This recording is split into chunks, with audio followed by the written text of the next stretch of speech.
Саламатсызбы? Бул окутуучу роликте биз жаңы бейтапты каттоосун кантип жүргүзүүнү көрсөтөбүз. Жаңы бейтапты каттоодон мурун биз бул бейтапты иненин же фамилия жана туулган күнү менен издөбүз керек.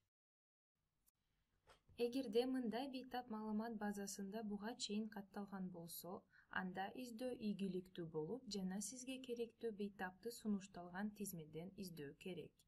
Эгерде сиз фамилияны киргизгенден кийин издөө эч нерсе көрсөтпөсө, анда мындай бейтап буга чейин маалымат базасында катталган эмес. Ал эми, эгерде издөө эч натыйжасы көрсөтпөгөн учурун карайлы. Жаңы бейтапты кантип каттоо керек? Эгерде сиз бейтаптын инененин киргизип, чоңойткуч белгисин басканда, паспорт бөлүгүн автоматтык түрдө толтуруу мүмкүн.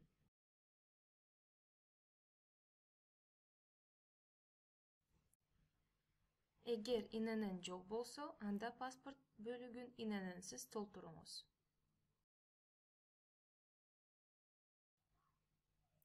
Бизге ТБ стационарда толтурууга зарыл гана талааларды толтуруш керек.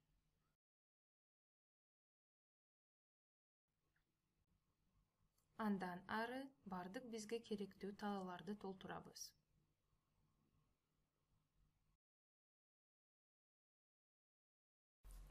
Эгерде бейтаптын жанында паспорт бар болсо, анда аны сканерлеп жана төмөнгүдөй тиркөө мүмкүн.